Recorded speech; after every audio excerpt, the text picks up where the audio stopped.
আওয়ামী লীগ মারবে কিভাবে সেটা বলবেন। আপনি বলছেন আওয়ামী লীগ অপ্রাসঙ্গিক। আপনি আপনার নিজের বক্তব্য ডিফেন্ড করবেন যে আওয়ামী লীগ যদি অপ্রাসঙ্গিক হয়, আওয়ামী লীগ তাহলে ভয়ঙ্কর হয় কিভাবে? আমি বলি আওয়ামী লীগ ভয়ানক কিভাবে হয়, আমি বলছি যে আওয়ামী লীগ তো তাদের কিছু মানুষ রেখে গেছে, তাদের মানুষ বাংলাদেশে এখন আছে না। ছাত্রদের ঘাড়ের উপর ভরসা করে এই বিএনপি এবং জামাত সন্ত্রাসের মাধ্যমে প্রমাণ করছে যে তারা এরকম নেতৃত্ব এখনো গড়ে তুলতে পারেনি। আজকেও প্রমাণ হচ্ছে যে বিএনপি এবং জামাত যদি সেদিন তাদের ওরকম নেতৃত্ব গড়ে তুলতে পারতেন তাহলে তো ওনারা রাস্তায় ডাক দিতেন। কিন্তু আপনি খেয়াল করে দেখেন, আপনি কে এখানে একজন প্রমাণ দেন যে বিএনপি কিংবা জামাত যখন ছাত্র আন্দোলন চলতেছে তারা এটা স্বীকার করছে এটা আমাদের আন্দোলন? তারা তো অস্বীকার করেছে, বরং বিএনপির মহাসচিব পর্যন্ত বলেছে যে এটা আমাদের না।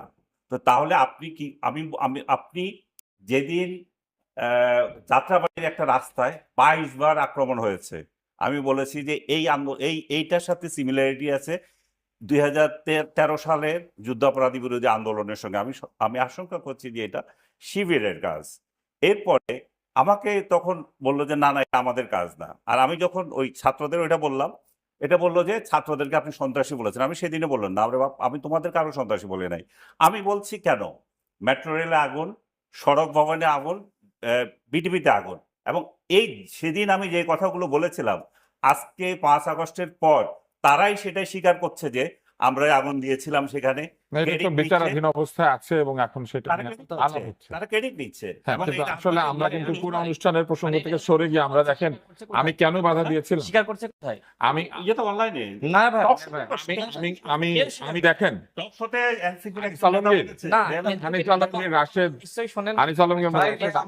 এবং সাইফ, আমি আপনাদের তিনজনকেই বলি আমরা কিন্তু আজকের আলোচনা থেকে দূরে সরে গেলাম কেন দেখেন ব্যক্তিগত আলাপের কারণে। রাশেদ যে একটা ভীতি আমাদেরকে দেখিয়েছেন যে আওয়ামী লীগ চলে আসবে, মার দেওয়া হবে, ভয়ঙ্কর ব্যাপার আছে, তারপরে হচ্ছে কথাবার্তা রেকর্ড করা হচ্ছে, কিন্তু যার নাম আপনারা উচ্চারণ করেছেন তিনি এখানে উপস্থিত নাই, সেজন্য তাকে নিয়ে আমরা এই আলোচনাটা না করি, আমরা তাকে উজ্জ্বলে আলাপ করি যে ধরেন এই বিষয়গুলি রেকর্ড করা হচ্ছে, তো রেকর্ড করা নিজে একটা অন্যায়।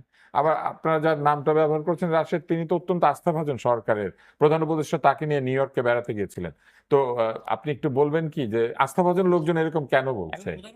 গোপন বৈঠকগুলো করেছে সেই কথাগুলো আবার তিনি রেকর্ড করেছে কিনা আমরা জানি না, আমরা এইভাবে আলোচনা করতে চাই না, রেকর্ড করা জিনিসটা ভালো না।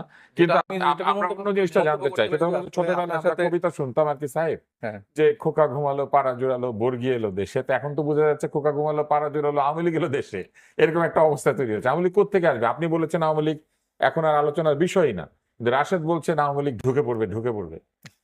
হ্যাঁ, রাশেদ তো ওটা বললো। প্রথমত এটা আসলে আপনার সাথে আমার যদি কোনো ব্যক্তিগত আলাপ হয়, এটা আসলে বাইরে আনা বা এটা আবার বলা, এটা আসলে মোটেই সমীচীন নাই।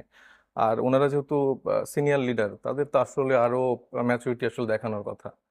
এবং মায়ের খাওয়ার যে বিষয়গুলো আসছে, যে আওয়ামী লীগ চলে আসছে, এটা রাশেদ আমার সহযোদ্ধা উনি বললেন।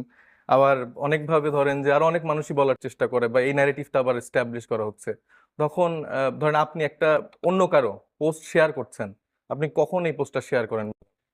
যখন আপনার এটা ভালো লাগে বা ভালো লাগে। তা আমরা দেখি যে আনিস আলমগীর ভাইয়ের পোস্ট হচ্ছে যে ছাত্রলীগের পেজ থেকে শেয়ার হয়। না, সেটা তো ওনার হাতে কন্ট্রোলে নাই। না, তো কেন হয়? যেহেতু ছাত্রলীগের বয়ানটা সত্য কথা যে কারো পক্ষে যেতে পারে, কথাটা যখন আসছে যে কারো পক্ষে যেতে পারে, কিন্তু না আমার যদি ভালো না লাগে আমি কেন শেয়ার করব? আপনি ভালো দিবেন না, কিন্তু অন্য কেউ শেয়ার করলে আপনি সেটা নিয়ে আপনি উষ্মা প্রকাশ করতে পারেন না। বাক স্বাধীনতার জগতে ধরেন এই মুহূর্তেই যদি আমাদের কথা কেউ শেয়ার করে, তাহলে তো আপনি কে শেয়ার করলো ওইটা দিয়ে তো তাকে আপনি বিবেচনা করতে পারেন। এটা আসলে খুবই মানে অ্যাকুরেট থাকা উচিত। হ্যাঁ, তো সরকার আওয়ামীকে নিষিদ্ধ করেছে, ফেসবুকের পেজগুলো নড়েচড়ে কিভাবে? ফেসবুকে যে তারা বাইরে থেকে বিভিন্ন ভাবে টাকা পাঠায়, তাহলে বাইরে থেকে শেয়ার হয়, তো বাইরে থেকে অনেক কিছু শেয়ার হয় না। এটার জন্য তো আমাদের বাইরে থেকে মানুষ অভ্যুত্থান হচ্ছে সেটা বলে আমাদের সাথে বসেই যদি কেউ এই জিনিসগুলো প্রচার করতে থাকে, আপনি জুলাই 23 তারিখের একটা স্ট্যাটাসের কথা না, আমরা ওখানে যাব না। না, এটা যাওয়া উচিত না, যাবেন না। না, আপনি আলোচনার বিষয়বস্তুতে থাকবেন। এটা আলোচনার বিষয়বস্তু। আপনাকে আমি যে প্রশ্ন করেছি আপনি সেই প্রশ্নের উত্তর দিবেন। জুলাইয়ের অভ্যুত্থানটা করার পরে আপনি যদি এরকম মানুষকে বারবার করে সুযোগ দেন এবং তাদেরকে বলেন যে এটা আলোচনার বিষয় না, তাহলে তো সেটা তো আসলে না, আমরা এখানে যে বিষয় নিয়ে আলোচনা করছি আপনি সেটা নিয়ে বলবেন। আমি আপনাকে প্রশ্ন করেছি, আপনি ওটা নিয়ে উত্তর দেন। হ্যাঁ, আমি বললাম, আমি সেটাই আমি আপনাকে এরই মধ্যে একজনের কথা বলেছি যে আমরা নাম উচ্চারণ করতে চাই না, সেটারই তো আমি কথা বলছি। আপনি যখন মাইর খাওয়ার কথা বলতেছেন, আওয়ামী লীগকে ফিরায় আনা, আওয়ামী লীগ তারা বিভিন্নভাবে তাদের বয়ান উৎপাদন করছেন, এটা কি আপনি এগ্রি করেন কিনা?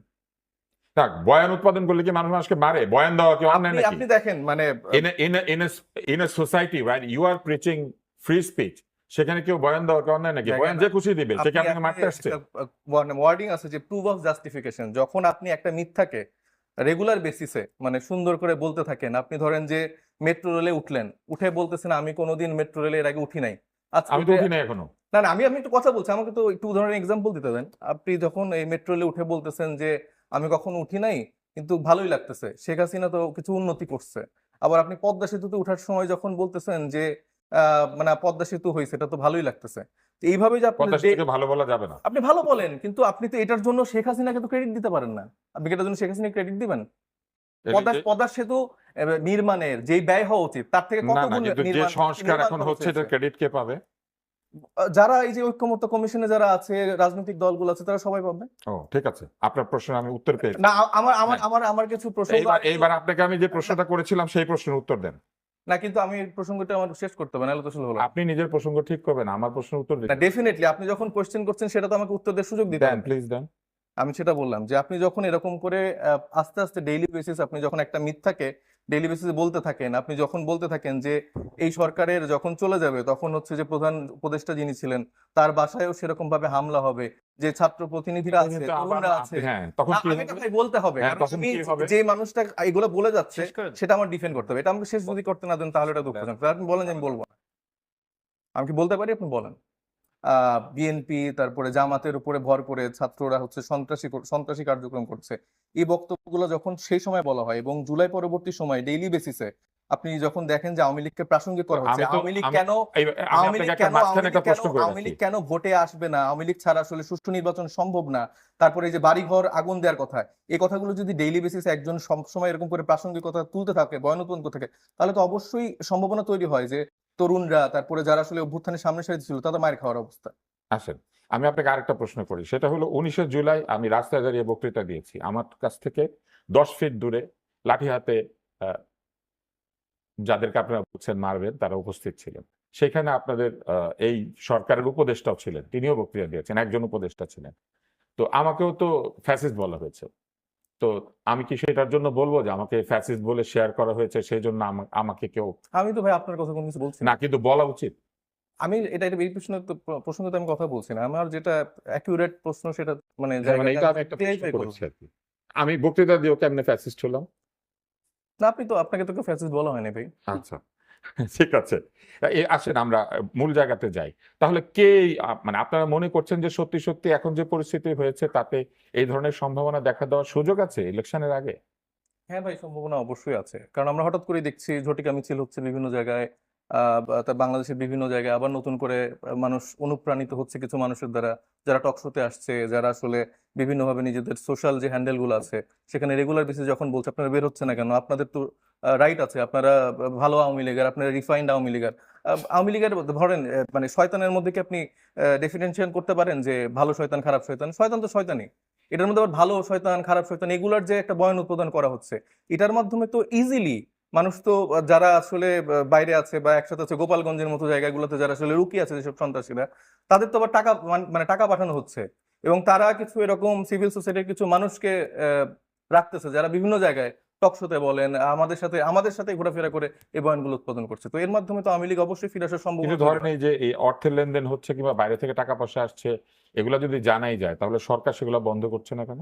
এই যে ভাই আমি স্ট্যাটাসের কথা বলতেছি, আমি স্বাধীনভাবে একটা প্রসঙ্গ উল্লেখ করছি, আপনি আমাকে থামাই দিচ্ছেন। আমি আপনাকে থামিয়ে দেই নাই, কিন্তু আমি আপনি এই আপনাকে প্রসঙ্গগুলো বলেছি, উল্লেখ করতে দিচ্ছেন আমি আপনাকে আপনি বলেছি বলছেন যে যে অনুষ্ঠানের নিয়ম অনুযায়ী আমার কোশ্চেনের বাইরে আপনি কথা বলতে পারবেন আমরা না। আজকের এই অনুষ্ঠানের শুরুতেই স্পষ্ট করেছিলাম যে কোনো ব্যক্তিকে আমরা ভাই আমি এখানে সরাসরি ব্যক্তি আক্রমণ আক্রমণ করব করছি না, এখানে জুলাই কোশ্চেনের কথাগুলো বলছি, এখানে কোনো ওনার সাথে আমার ব্যক্তিগত কোনো আচ্ছা ঠিক সম্পর্ক আছে, নেই, তো ব্যক্তিগত আমরা কোনো উত্তর সম্পর্ক পেয়েছি, আমরা এখন মামুন সাহেবের কাছে যেতে চাই। এবার